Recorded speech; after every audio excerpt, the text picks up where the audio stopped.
Ella es doctora en Cooperación e Intervención Social por la Universidad de Oviedo de España, maestra en Políticas Públicas Comparadas por la Facultad Latinoamericana en Ciencias Sociales de Flaxo. Actualmente es diputada local del Congreso del Estado de Jalisco, presidenta de la Comisión de Administración y Planeación Legislativa, profesora investigadora de la Universidad de Guadalajara. Además, forma parte del comité académico de esta feria, la FIL de Guadalajara. Fue presidenta de la Comisión de Educación en el Congreso del Estado de Jalisco. Se desempeñó como rectora del Centro Universitario de los Altos de Jalisco, de la Universidad de Guadalajara, además de haber sido secretaria de Educación del Gobierno del Distrito Federal. Cedo la palabra a la doctora Mara. Adelante. Muchísimas gracias, Elizabeth, y bueno, sobre todo muchísimas gracias a Eduardo por invitarme a esta presentación, y es un gusto estar con el rector José Antonio Esquivias, a quien le tengo un enorme respeto y muchísima amistad.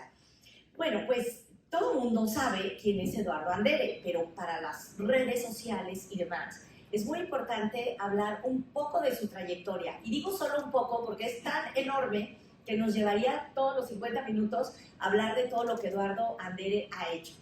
Yo quiero decirles que, como decimos en mexicano, a mí me apantalló muchísimo cuando supe que Andere había hecho 526 entrevistas a educadores y expertos de 19 países y que durante 15 años ha estudiado 35 sistemas educativos. Es como un sueño. Imagínense poder ir por el mundo recorriendo las experiencias de distintas clases de países, de distintos modelos educativos, y tener la oportunidad de entrevistar a los maestros. Es una historia fenomenal.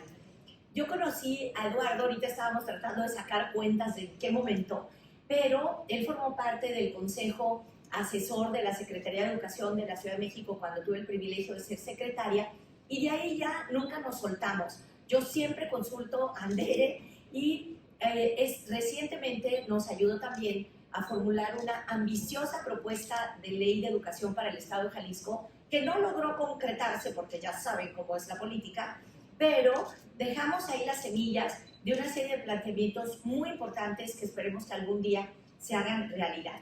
Pero bueno, Andere siempre habla, con él aprendí ese concepto del entorno de aprendizaje, de las condiciones que más allá del maestro y del alumno generan una posibilidad de que haya una mejor conexión entre maestros y estudiantes. También él ha hablado siempre de la relación con los padres, de cómo la familia es fundamental para lograr que los chicos despierten su interés por aprender. Y bueno, sobre todo nos aclaró con mucha contundencia cómo la educación de los 0 a los 4 años era determinante en términos bioquímicos y físicos y socioafectivos para que los niños puedan realmente tener un desarrollo cognitivo diferente al resto de su vida. Y bueno, Eduardo Andere también ha sido un gran defensor de lo socioemocional y no solamente de lo lectivo como parte del proceso de enseñanza-aprendizaje. Entonces, bueno, pues yo, que tengo el oficio de criticar, discrepar, antagonizar, tengo un problema con Andere porque siempre estoy de acuerdo con Andere. Y entonces lo oigo y digo, es perfecto. Acaba de estar dando una ponencia magistral ante los 700 empresarios más importantes del país en Coparmex recientemente, y yo lo oía y decía con otro colega con el que tenemos un club de elogios mutuos, que es David Calderón, de Mexicanos Primero, decíamos qué perfecto es Andere. Pero bueno, entonces después de hacerles esa presentación del autor, voy a leer ahora sí el texto que preparamos para presentar su libro, que como saben se llama Conexiones y Equilibrios, Cerebro, Mente y Ambiente para Aprender y Crear. Pero como ya les dije, Eduardo ha publicado una cantidad impresionante de libros, 15, y que son resultado de estas investigaciones de modelos educativos en diferentes países del mundo. Por ejemplo, me encanta El futuro de las escuelas de 2001, que lleva por subtítulo ¿Qué tan adelante va Finlandia?, o una publicación en 2 tomos llamada ¿Cómo es el aprendizaje en escuelas de clase mundial?, en 2015, que fue el resultado de su investigación de campo y de análisis de países como Noruega, Polonia, Japón, Finlandia, Estados Unidos, Chile, entre otros. Por otra parte, él se ha dedicado a estudiar los procesos de aprendizaje no solo a partir de los modelos educativos específicos, sino de las relaciones entre el cerebro, la mente, las emociones y el cuerpo de quienes aprendemos. Por su culpa, yo doy un poco de yoga en mis clases y un poco de mindfulness, porque son clases de 3 horas, y qué chico resiste estar sentado escuchando al maestro durante 3 horas. ¿Por qué empecé contándoles esto? Bueno, porque el libro que hoy presenta Eduardo precisamente abreva, recupera y platica o conversa sobre los hallazgos más importantes de su amplia trayectoria en la investigación de los procesos de aprendizaje alrededor del mundo. Ojo, dije platica o conversa y no narra, describe o expone, porque leer este libro es casi como sentarse a conversar con Eduardo. Es un texto que por su diseño, redacción y estructura temática nos da la impresión de estar escuchando al propio autor. Y eso que Eduardo tiene una voz muy peculiar, que ahora van a conocer, y sin embargo en el libro logra reflejarla. Eso de que sea un libro comentado, platicado, es una de las razones por las que puede ser leído por todos, desde expertos y estudiosos de la educación y sus procesos, hasta mamás, papás y chicos que en este momento estén pasando por la escuela, aunque yo casi lo recomendaría como un libro de texto para maestras, maestros, directivos y administradores educativos. Como brevísimo paréntesis, les comento que los capítulos del libro bien pueden ser leídos de forma independiente.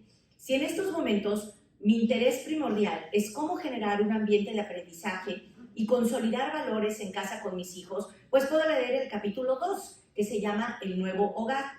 Pero si me interesa más cómo nuestro cerebro conecta las experiencias en el mundo externo y cómo le da sentido a través de la mente y las emociones, entonces hay que irse a los capítulos 3 y 4.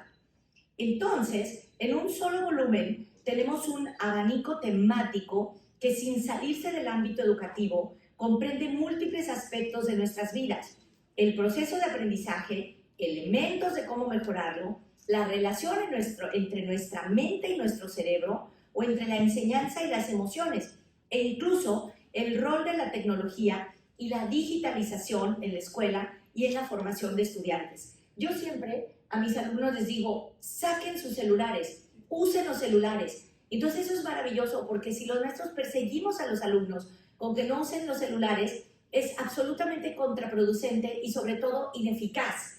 Y en cambio, si tú bromeas con ellos y les dices, si hay algo importante que debemos saber, cuéntanoslo. Y entonces lo importante les dices que no es solo si hay un boiler incendiado en su casa o si hay un accidente en la familia, sino si el novio o la novia los están cortando. Entonces ellos sienten que hay confianza. Y entonces cuando les pides que busquen algo que tú mismo no sabes en clases, tienes el celular a tu servicio. O sea, la peor tontería que puedes hacer es pelearte con la tecnología y con la relación que los chicos tienen con ella. Entonces, bueno, yo digo que este libro no van a encontrar un estudio estirado, académico, lleno de tecnicismos de la educación, que solo entiendan los que se han leído a Piaget, a Vygotsky, a todos, a Montessori, a Freire y a los clásicos antiguos y modernos, sino que van a poder tener esos elementos teóricos y esas bases científicas, pero con un lenguaje que Eduardo conoce a detalle y que puede transmitir. Entonces, bueno, en vez de exponernos las comparativas de los modelos educativos europeos, que podría, o los asiáticos o los mexicanos, lo que Eduardo hace es contarnos qué elementos han permitido el éxito de las escuelas en diversas partes del mundo y cómo eso puede ayudarnos a nosotros en nuestros contextos particulares. Yo les dije que este aire acondicionado nos iba a matar. Pobre Eduardo, ve. Pero les sigo porque si aquí se acaba el tiempo, ya saben que esto es como las camas calientes de Inglaterra, a los 50 minutos te sacan. Bueno, entonces, justo esta vinculación con nuestra vida cotidiana, pues convierte a conexiones y equilibrios. Chan, pero sabe a ver si está bien Eduardo. Ofrécele té, agüita, o alguien que vaya. Ajá. Me estoy preocupando porque el otro día estaba en un meeting de 140,000 personas y desmayó una chava enfrente. Yo tuve que interrumpir mi discurso para ver que llegaron los de Protección Civil. Entonces, esperemos que no esté yo generando cosas en los alrededores. Bueno, entonces lo voy a seguir. Entonces, bueno, comencé a leerlo el libro para presentárselos a ustedes el día de hoy y les digo de veras que no se permitan dejarlo de lado una vez que inicien su lectura. Los ejemplos que él pone hacen posible que este libro se lea de corridito. Estoy segura de que a todos nos ha pasado que si no tenemos un estímulo externo, suspendemos el proceso de aprendizaje. Creemos que acabamos la escuela y que ya la hicimos. Entonces, si no tenemos la oportunidad de hacer un posgrado o algo así, creemos que ya, con que dominemos nuestro trabajo, estamos del otro lado. Pero una de las ideas rectoras de Conexiones y Equilibrios es precisamente resignificar el aprendizaje, para que entendamos que desde niños somos capaces de aprender el cómo y el para qué aprender, y así crear nuestros propios ambientes de aprendizaje, un concepto al que volveré más adelante.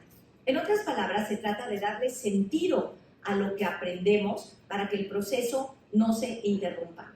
En ese contexto, las escuelas tienen que cambiar de la imposición de información, de la memorización, a la orientación y el apoyo a las niñas y a los niños, que deben ganarse la confianza y el interés de los estudiantes para que abran sus pensamientos y sus emociones y que entonces se produzca una voluntad personal de aprendizaje que Eduardo llama querer aprender. ¿Pero qué es eso? ¿Qué es un ambiente de aprendizaje? En esencia se trata de centrar el proceso educativo en la persona, desarrollando habilidades emocionales para la buena toma de decisiones y socioemocionales para que la convivencia sea positiva y enriquecedora. Y decir eso es fácil, pero el rector sabe que hacerlo no es sencillo. Depende de muchas condiciones en el salón. Entonces, aquí yo les quiero insistir en que para Eduardo Andere, aprender no es buscar información en libros o internet y memorizarla. Todos podemos saber qué es la estadística y qué son las medidas de tendencia central, pero eso es muy distinto a utilizar promedios, modas o medianas para resolver problemas prácticos. Este es el hilo conductor del libro, acercarnos al proceso de aprendizaje, no solo a partir de información o de conocimientos específicos, sino de una concepción. ¿Estás bien? ¡Qué bueno! ¡Ay! Se me fue el agua, vi un trago. ¡Qué horror! Eso es terrible, pero qué bueno que estás bien. Pues yo te voy a dar mi textito porque ya te perdiste de una parte, pero me seguí. Entonces, está grabado y todo, porque si no ya les dije que quiero 50 minutos, lo corren a uno. Entonces, el hilo conductor del libro es acercarnos al proceso de aprendizaje, no solo a partir de la información o de los conocimientos específicos, sino de una concepción integral de la persona, de una persona capaz de tomar decisiones a partir de emociones y experiencias. En este contexto, nuestras casas cobran una relevancia vital, y el libro las define como el nuevo hogar para una nueva crianza. Las mamás y los papás que nos acompañen encontrarán elementos para consolidar patrones básicos de comportamiento congruentes con esa idea de enseñanza, donde en vez de saturar a los niños o de presionarlos o de apresurar etapas, lo que tenemos que hacer es priorizar aprendizajes a través del juego, los pasatiempos, la lectura, los hábitos de trabajo y el descanso. Bueno, no quisiera extender más mi participación, únicamente quiero hacerles la invitación a leer este libro y a pensar en que el aprendizaje, la creatividad, nuestra mente y nuestro cerebro son elementos que no nos permiten caer o sucumbir ante las eventualidades de la vida. Y justo por eso, como ustedes pueden ver, en la portada de este libro hay un equilibrista en la cuerda floja. Y esa es una gran metáfora para decir que nuestras experiencias, los conocimientos que tenemos, así como nuestro manejo emocional y la compañía con la que contamos, tienen que estar en equilibrio. Por eso, para superar traumas tan terribles como fue la pandemia que vivimos en años anteriores, lo que queda es seguir cultivando el aprendizaje. Entonces, bueno, pues yo ya tuve el gusto de que Eduardo me regalara el libro, de leerlo, pero ahora me queda el reto de estudiarlo, lo cual es distinto, es decir, de usarlo como una herramienta que sirva para todos nosotros los que nos dedicamos a la educación, como maestros, como directivos, como gestores